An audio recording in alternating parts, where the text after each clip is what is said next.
தொடர்ந்து இது குறித்த பல்வேறு கருத்துக்களை நம்மோடு பகிர்வதற்காக அதிமுக முன்னாள் எம்பி திரு அன்வர் ராஜா நம்மோடு இணைப்பில் இருக்கிறார். அவரோடு பேசலாம். சார் வணக்கம். 50 ஆண்டு கால பழைய விவகாரத்தை தற்போது பாஜக கையில் எடுத்திருக்கிறது. இந்த விவகாரத்தில் 2 பேரும் பரஸ்பரம் குற்றச்சாட்டுகளை முன்வைத்துக் கொண்டிருக்கிறார்கள். இதில் அதிமுகவினுடைய நிலைப்பாடு என்ன? அதிமுக நிலைப்பாடு கச்சதீவை தாரை வார்த்தது தவறு, அதை திரும்ப பெற வேண்டும் என்பதுதான். இது ஏற்கனவே எங்களுடைய நிலைப்பாடு மிக தெளிவாக புரட்சித் தலைவர் அம்மா அவர்கள் 91 முதலமைச்சராக பொறுப்பேற்றதற்கு பிறகு முதலில் 1991 ஆகஸ்ட் மாதம் 15ஆம் தேதி சென்னை ஜெயின் ஜார்ஜ் கோட்டையிலே கொடியேற்றுகிற போது அம்மா அவர்கள் பேசுகிற போதே சொன்னார்கள், இந்த சுதந்திர நாளில் நான் ஒரு சபதம் ஏற்கிறேன், நம்முடைய இழந்த மண்ணை நாம் மீட்போம், கச்சதீவை மீட்போம் என்று அவர் சொன்னார்.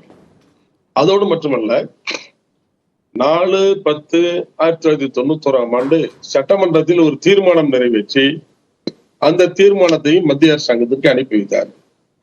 அது ஒன்றும் நடக்கவில்லை என்று தெரிந்ததற்கு பிறகு இவைகளை எல்லாம் நீதிமன்றத்திற்கு எடுத்து சென்றார்கள். நீதிமன்றத்துக்கு எடுத்து சென்று நீதிமன்றத்தில் வழக்கு நடந்து கொண்டிருக்கிறது. அந்த வழக்கில் அதற்கு பிறகு 2011 அம்மா அவர்கள் மீண்டும் முதலமைச்சராக வந்ததற்கு பிறகு அந்த வழக்கில் நம்முடைய ரெவன்யூ டிபார்ட்மெண்ட்டையும் சேர்த்தார்கள். சேர்த்து அந்த வழக்கு இன்னும் நடந்து கொண்டிருக்கிறது. அது நடந்து கொண்டிருந்தால் கூட மத்திய அரசாங்கத்திற்கு அது எப்படியாவது கச்சதீவை மீட்க வேண்டும் என்ற எண்ணம் இருப்பதாக தோன்றவில்லை. ஏனென்றால் நான் நாடாளுமன்ற உறுப்பினராக இருந்த போது ஒரு 377 கொடுத்தேன். அதற்கு அவர்கள் விளக்கம் சொல்கிற போது அவர்கள் என்ன சொன்னார்கள் என்றால், கச்சதீவு இந்தியாவின் சொத்தே இல்லை, Katchatheevu is not a part of India என்று அவர்கள் அபிடவிட்டே தாக்கல் செய்கிறார்கள். மத்திய அரசாங்கம் சுப்ரீம் கோர்ட்டில் அபிடவிட்டே தாக்கல் செய்கிறார்கள். அப்படியெல்லாம் இருக்கும்போது கச்சதீவை திரும்ப பெற வேண்டும் என்ற எண்ணம் மத்திய அரசுக்கு இல்லை. கச்சதீவை கொடுத்தது காங்கிரஸ், அதற்கு உடந்தையாக இருந்தது திமுக. இப்போது 10 ஆண்டு காலம் இந்த ஆட்சியில் இருந்த நம்முடைய பிரதமர் அவர்கள், இதில் அக்கறையோடு இப்போது பேசுகின்ற பிரதமர் அவர்கள் அதை கச்சதீவை திரும்ப பெற்றிருக்கலாமே, எவ்வளவோ வாய்ப்பு இருக்கிறது கச்சதீவை திரும்ப பெறுவதற்கு. அந்த வாய்ப்பை எல்லாம் அவர் பயன்படுத்தவில்லை.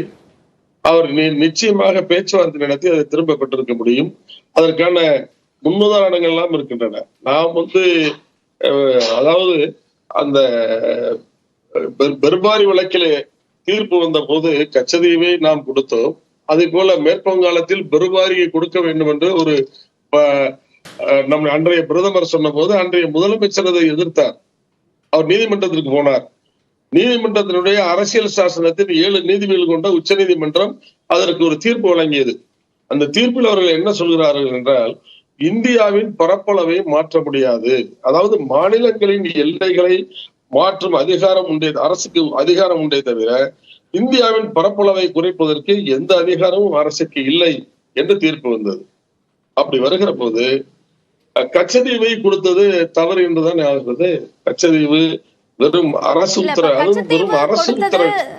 தவறு இல்ல அப்படின்ற விஷயத்த திமுகவும் சொல்லல. திமுகவும் என்ன சொல்றாங்க அப்படின்னா, கச்சத்தீவை கொடுத்தது காங்கிரஸ் கொடுத்தது தவறுதான், அது அப்போ நடந்த ஒரு தவறு, அதனை மாற்றுவதற்கான முயற்சிகள்ல இப்போ ராகுல் காந்தி ஈடுபடுறாரு, அந்த வரிசையில கச்சத்தீவும் இருக்கும்னு நம்புறோம் அப்படின்ற கருத்தை திமுக சொல்றாங்க. இல்ல, நாங்க என்ன சொல்றோம்னா, இப்ப 9 அமைச்சர்கள் மத்தியில் இவர்கள் இருந்தார்கள். வாஜ்பாய் அவர்கள் பிரதமராக இருந்தார்கள். கச்சதீவை கொடுத்தது வாஜ்பாய் அவர்களுக்கும் விருப்பம் இல்லை. ஆரம்பத்திலேயே அவர் எதிர்த்தார், நாடாளுமன்றத்தில் எதிர்த்தார். அப்படிப்பட்டவர் பிரதமராக அமர்ந்திருந்த போது, அந்த அமைச்சரவையில் 9 அமைச்சர்கள் திமுக இருந்த போது, அப்போதே நீங்கள் இந்த மாறுதலை செய்திருக்கலாமே, அப்போதே நீங்கள் வித்ட்ராயல் செய்திருக்கலாமே. இப்போது என்ன சொல்கிறார்கள், இங்க இருக்கிற மாவட்ட ஆட்சித்தலைவர், இங்க இருக்கின்ற அதிகாரிகள் எல்லாம் என்ன சொல்கிறார், நீங்கள் எல்லை தாண்டி போகிறீர்கள், அதனால்தான் அவர்கள் உங்களை சுடுகிறார்கள் என்கிறார்கள். எல்லை தாண்டி போனால் சுடுவார்களா? கைது செய்ய வேண்டியதுதானே. கிட்டத்தட்ட 175 பேருக்கு மேல் சுட்டுக் கொல்லப்பட்டிருக்கிறார்கள். நான் கேட்கிறேன், தமிழ்நாட்டு மீனவர்கள் எல்லை தாண்டி போவதால் இந்திய கடலோர காவல் படை அவர்கள் சுட்டு பொசுக்குகிறது. அதை இந்தியா கேட்க மறுக்கிறது. இந்தியா கடலோர காவல் படை கைகட்டி வேடிக்கை பார்க்கிறது. நீங்கள் எவ்வளவோ விஷயங்களை நாம் பார்த்திருக்கிறோம். எல்லை மாநிலங்களில் இப்போது பாகிஸ்தான் எல்லை மாநிலங்களில் பாகிஸ்தான் சுட்டால் இங்கிருந்து இந்தியா சுடுகிறது, இந்திய ராணுவம் சுடுகிறது. அதே போல் சீன எல்லையில் சீனா சுட்டால் இந்திய ராணுவம் திருப்பி சுடுகிறது. ஆனால் இங்கே இலங்கை கடற்படை நம்முடைய மீனவனை சுட்டால் நம்முடைய கடலோர காவல்படை கைகட்டி வேடிக்கை பார்க்கிறது. இது என்ன நியாயம் என்று எங்களுக்கு புரியவில்லை. அதைத்தான் நாங்கள் திரும்ப திரும்ப சொல்கிறோம். இதற்கு காரணம் கச்சதீவு தான். கச்சதீவு இந்தியாவினுடைய ஒரு பகுதி. ராமநாதபுரம் ராஜாவுக்கு சொந்தமான இடம்.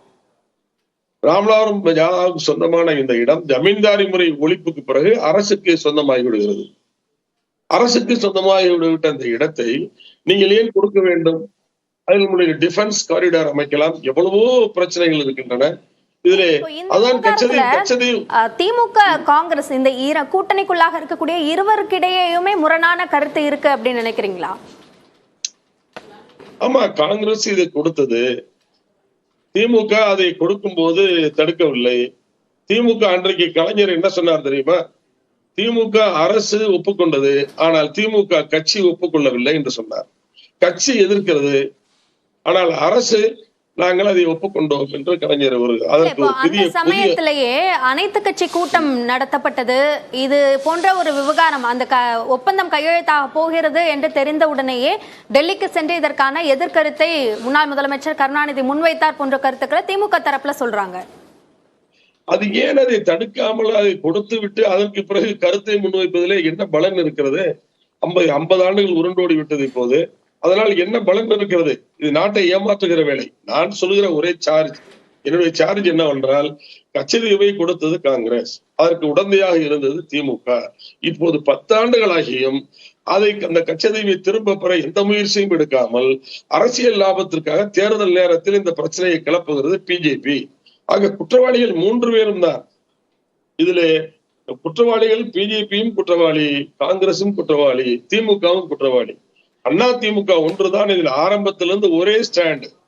அம்மா எடுத்த ஸ்டாண்ட், சட்டமன்றத்தில் போட்ட தீர்மானம், நீதிமன்றத்தில் போட்ட வழக்கு. அந்த வழக்கில் மத்திய அரசாங்கம் அபிடவிட் தாக்கல் செய்கிற போது இதை நாங்கள் நாடாளுமன்றத்தில் மிக கடுமையாக எதிர்த்திருக்கிறோம். நீங்கள் ஒரு நாட்டினுடைய பிரஜையை காப்பாற்ற வேண்டியது அந்த அரசினுடைய கடமை இல்லையா? அந்த கடமையை இவர்கள் செய்யவில்லையே. எடுக்குது அப்படின்னு சொல்றீங்க. இது தேர்தல்ல ஒரு தாக்கத்தை ஏற்படுத்தும் அப்படின்னு நீங்க நம்புறீங்களா? அப்படின்னா அதுக்கு ஒட்டுமொத்தமாக தமிழ்நாடு முழுக்க தாக்கம் இருக்குமா, அல்லது மீனவர்கள் அதிகமாக இருக்கக்கூடிய ராமநாதம் உள்ளிட்ட அந்த தொகுதிகளில் தாக்கம் இருக்கும் அப்படின்னு நீங்க நினைக்கிறீங்களா?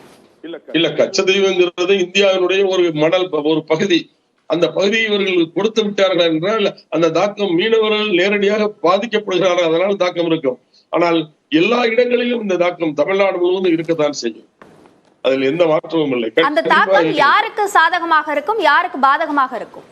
அந்த தாக்கம் பிஜேபிக்கு, நம்முடைய காங்கிரசுக்கு, திமுகவுக்கு பாதகமாக இருக்கும். அண்ணா திமுகவுக்கு மட்டும்தான் சாதகமாக இருக்கும். இதை சீடிங் ஆஃப் கச்சதீவை அண்ணா திமுக மட்டும்தான் எதிர்த்து கொண்டே இருக்கிறது ஆரம்பத்திலிருந்து இன்று வரை.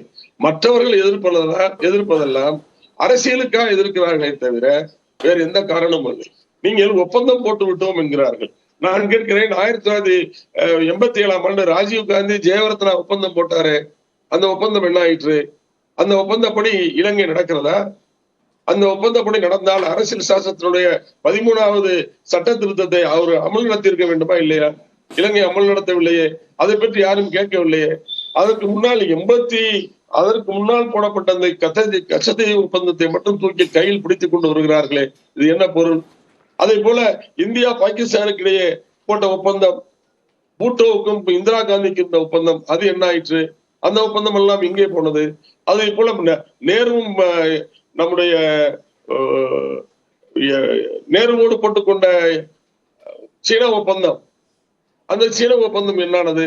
நீங்கள் தலாய் லாமாவை இந்தியாவுக்குள் அனுமதிக்க கூடாது, திபெத்தை ஒரு நாடாக அங்கீகரிக்க கூடாது என்ற கட்டுப்பாட்டோடு சீனாவுடன் ஒப்பந்தம் போட்டுக் கொண்டோமே, அந்த ஒப்பந்தம் படி நாம் நடந்து கொண்டோமா? தலாய் லாமா இந்தியாவுக்கு தான் வந்தார். அவருடைய வாரிசான கர்பமா லாமாவும் இந்தியாவுக்கு தான் வந்தார். அவருக்கெல்லாம் நாம் அடைக்கலம் கொடுத்தோம். ஆக ஒப்பந்தங்கள் எல்லாம் பல நேரங்களில் மீறப்பட்டிருக்கின்றன. அப்படி மீறப்பட்டிருக்கின்ற போது இந்திய மீனவர்களை சுட்டுக் கொள்கின்ற அளவுக்கு ஒரு ஒப்பந்தம் போகுமானால் அந்த ஒப்பந்தத்தை கிழித்தெறிய வேண்டும் என்பதுதான் எங்களுடைய கொள்கை. அந்த ஒப்பந்தத்தை வைத்துக் கொண்டு ஒப்பந்தம் போட்டு விட்டோம் என்று சொல்வதில் என்ன பலன் இருக்கிறது? இது அதுவும் கான்ஸ்டிடியூஷன் பிரகாரம் ஒரு கான்ஸ்டிடியூஷன், நம்ம இந்திய கான்ஸ்டிடியூஷன் என்ன சொல்கிறது என்றால், எல்லையை குறுக்கலாமே தவிர எல்லையை குறுக்க முடியாது, ஆனால் எல்லையில் மாறுதல் செய்து கொள்ளலாம். ஒரு நாட்டினுடைய ஒட்டுமொத்த எல்லை பரப்பளவு குறிப்பிடுற அந்த ஒப்பந்தமே கூட மாநிலத்திற்கான உரிமை என்பது கொடுக்கப்படாததுனால மாநில அரசோட சட்டமன்றத்துல ஒப்புதல் பெறாம போடப்பட்ட ஒரு ஒப்பந்தம் அப்படின்னு திமுக தரப்பு சொல்றாங்க. இப்போ அதிமுகவோட தற்போதைய தேர்தல்ல அதிகமா பிரதானமாக முன்வைக்கக்கூடியதும் மாநில உரிமை சார்ந்த விஷயங்களுக்காக குரல் கொடுப்பதுதான். அப்போ இந்த விஷயத்துல திமுக அதிமுக ரெண்டும் ஒன்னா இருக்காங்களா? இல்ல, இந்த திமுக எங்களோடு சேர முடியாது. இது அதிமுக தான். அதிமுகவுடைய கொள்கையை, எங்களுடைய ஸ்லோகனே என்ன? மாநில உரிமையை மீட்போம் என்பதுதான். இது மாநில உரிமை. இந்த உரிமையை மீட்பது எங்களுடைய கடமை. மீனவர்கள் உயிரை இனிமேலாவது காவு கொள்ளாமல் அவர்களை பாதுகாப்பது எங்களுடைய கடமை. நீங்க ஒரு சின்ன உதாரணம் சொல்கிறேன். சின்னஞ்சிறிய நாடு கனடா. அதுல 800 பேர் தான் அமெரிக்கர்கள் வாழ்கிறார்கள். அவர்கள் மிக சரியாக நடத்தப்படவில்லை என்பதால் அந்த கனடா என்ற நாட்டின் மீது அமெரிக்கா போரே தொடுத்தது. நீங்கள் நினைவில் வைத்துக் கொள்ள வேண்டும். ஆகவே நம்முடைய தமிழக மீனவர்களை சுட்டு பொசுக்குகிறார்கள்.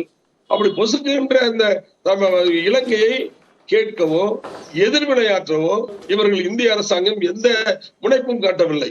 அது காங்கிரஸ் அரசாங்கமாக இருந்தாலும் சரி, திமுக நம்முடைய பிஜேபி அரசாங்கமாக இருந்தாலும் சரி, இந்த 2 அரசாங்கமும் தமிழக மீனவர்களை காப்பதில் எந்த முனைப்பும் காட்டவில்லையே. நீங்கள் சாதாரணமாக VP சிங் அவர்கள் பிரதமராக இருந்தார். முஃப்தி முகமது சையத் அதிலே உள்துறை அமைச்சராக இருந்தார். அவருடைய மகள் டாக்டர் ரூபையாவை கடத்தி கொண்டு சென்று விட்டார்கள். அந்த ரூபையாவை காப்பாற்றுவதற்காக எவ்வளவு முயற்சிகள் நடந்தன. லண்டனில் இருந்த ஃபருக் அப்துல்லா அங்கிருந்து அங்கு வரவழைக்கப்பட்டார். இந்தியாவிற்கு எதிராக செயல்படக்கூடிய எல்லோருமாக சேர்ந்து அந்த டாக்டர் ரூபையாவை விடுவிப்பதற்காக என்ன செய்தார்கள்? செர்கான் உட்பட 4 தீவிரவாதிகளை அவர்கள் விடுதலை செய்தார்களா இல்லையா? ஒரு உயிரை காப்பாற்றுவதற்கு இங்க 175 உயிர் பலிமொழி இருக்கிறது. எத்தனை பேர் செத்துக் கொண்டிருக்கிறார்? தினம் செத்துக் கொண்டிருக்கிறார்கள். அவர்கள் பிடிக்கிற மீன்கள் எல்லாம் பறிக்கப்படுகின்றன, கொள்ளையடிக்கப்படுகின்றன.